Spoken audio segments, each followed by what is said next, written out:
जब आप किसी मुल्क से हज व उम्रा के लिए आते हैं तो जब जद्दा एयरपोर्ट पर उतरेंगे तो इमिग्रेशन और सामान लेने के बाद आपको ये खूबसूरत मंज़र नज़र आएगा।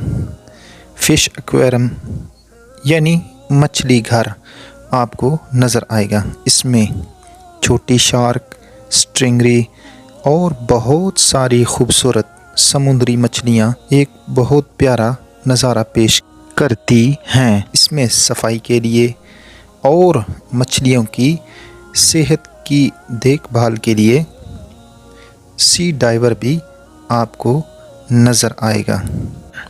इस मछली घर का शुमार दुनिया के बड़े मछली घरों में शुमार होता है।